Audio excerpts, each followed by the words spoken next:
Band News Futebol Clube, com Dimara Oliveira. Super Dimara, bom dia. Bom dia. Diga-me uma coisa, porque tem coisas que eu não consigo entender na minha simplicidade da observação Isso do é muito mundo. simples, né, Paulo? Eu fico só observando o mundo, né? Você sabe que simplicidade não quer dizer burrice, né? Às vezes Aliás, muito antes, pelo contrário. Simplicidade é inteligência. Isso é... A inteligência está na simplicidade. Ô, recado bem dado. Mas vamos lá. Foi bonito. Vamos recado bem dado. Mas todo mundo esteja ouvindo. Mas vamos lá, Dimara Oliveira. Diga-me uma coisa. Como é que um time sofre para ganhar de 3-2 de um outro time e depois, uma semana depois, mete uma sonora goleada, mas sonora goleada de 8-1? Como já era esperado, né, Paulo? Mas nós dissemos aqui no dia seguinte, após o jogo lá contra o IAP, que o Atlético tinha feito o primeiro gol e depois deu aquela relaxada. Achou que ia ser fácil. E a gente sabe que não é assim. Era o jogo da vida do IAP, aquele que foi realizado em São Luís, e eles queriam muito vir a Belo Horizonte. Os próprios jogadores do Atlético acabaram revelando pra gente depois que eles falavam entre eles assim, vamos lá, vamos conhecer o Mineirão. Aí eles falavam, tem Mineirão não! Então, quer dizer, lá foi meio que... Eles queriam vir a Belo Horizonte. Então, foi o jogo da vida deles e tanto que o Van conseguiu mostrar alguma coisa por lá. Ontem aqui não mostrou nada, né? Lembrando que ele foi contratado pelo Cruzeiro e vai jogar lá no Nacional de Nova Serrana. Mas realmente a equipe do IAP não apresentou absolutamente nada ontem. É uma equipe muito fraca.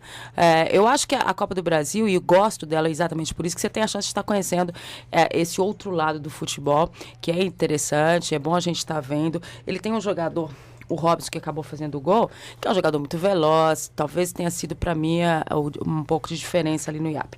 Agora, o Atlético fez a sua parte, foi para cima, fez os gols, foi ofensivo, poderia ter feito mais e até ultrapassado a goleada que é dele, a maior da Copa do Brasil, nos 11-0 contra o Caiçara de 91, poderia. Mas acho que dentro do contexto daquilo que o Dorival planejou para a equipe fez. É difícil analisar um jogo como esse, que a equipe encontra tantas facilidades, que é difícil de você ver até onde é que o time pode ter um pouco mais de dificuldade. O time grande, né, o chamado time grande. Então, acho que desse lado aí, acho que a avaliação mais tranquila é essa. O IAP é uma equipe fraca, o Atlético colocou ele no seu lugar e fez a sua história. E resolveu o jogo rapidinho, 8-1, enfrenta o Grêmio Prudente agora. O Grêmio Prudente, todo mundo se lembra, ano passado jogou contra ele na Sul-Americana, teve algumas dificuldades ou não, mas o Dorival, a gente sabe também que o Grêmio Prudente teve uma queda grande de rendimento, de mudança de jogador na sua sistemática também, mas é como o Dorival diz, a Copa do Brasil é extremamente traiçoeira, né? Você pode não estar numa noite boa, pegar uma equipe mais fraca e ser eliminado.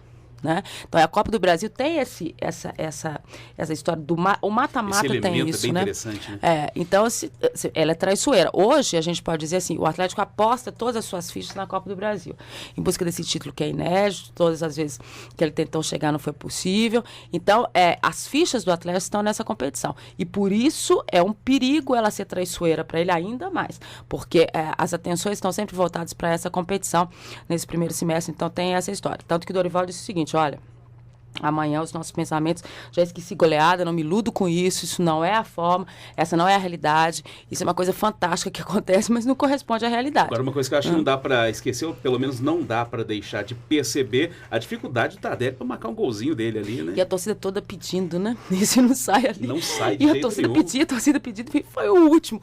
Então, mas é aquela história, a movimentação dele foi interessante, o jogo dele para os companheiros é interessante. Acho que às vezes a gente tem que entender também o que taticamente o jogador está apresentando em alguns momentos. E já mudando para o outro lado, a gente pode não entender o que o Wellington Paulista fez ontem no jogo lá contra o Tolima. Ou não fez. Ou não fez, né? Porque a gente... e eu gosto muito do futebol do Wellington Paulista, e quando ele diz que as dificuldades que ele está enfrentando são exatamente do posicionamento tático dele que mudou, que ele tem que fazer o pivô e tal, o Wellington Paulista nunca teve característica de fazer pivô. É bom só para exemplificar, quem faz o pivô é o Guilherme, na época, que jogava, o técnico do Ipatinga, que também classificou ontem, né? São jogadores extremamente difíceis de você ter no grupo e no elenco com essa característica. E ele não foi bem. Claro que tem a questão do gramado lá, que a gente já dizia que seria muito complicado, a pressão. Mas vamos dizer o seguinte, a gente falou tanto que o árbitro seria um árbitro caseiro, que ele acabou, vamos dizer assim, no Cruzeiro não foi prejudicado em questões de arbitragem. Em alguns momentos até, eu diria, ele foi tranquilo com o Cruzeiro nesse sentido. O Fábio pegou um pênalti. Para mim foi pênalti sim, muita gente fez a diferença. Fez a diferença mais uma vez, né? 11º pênalti que ele defende na sua história pelo Cruzeiro. Ele é manchete hoje de todos os jornais como quem fez mesmo a diferença na partida de lá. E a gente dizia que ontem um empate lá seria um bom resultado, em virtude das circunstâncias. O Cruzeiro chegou a 7 pontos. E aí a gente pode chegar à seguinte conclusão: mais uma vitória contra o Tolima, jogo que acontece aqui no dia 16 na Arena do Jacaré. O Cruzeiro chega a essa classificação sem dificuldades. Desde 2008, quando o Cruzeiro disputa efetivamente a Libertadores todos os anos, só 2 equipes ficaram de fora com 10 pontos, assim mesmo quando tinha aquela questão dos mexicanos que tinham que entrar na competição. Sim. E por isso que eles acabaram ficando fora. Então, acho que os 10 pontos resolvem a questão do Cruzeiro. Óbvio que o primeiro lugar geral da Libertadores, ela dá para você a vantagem até o final da competição. Mas o importante é a classificação.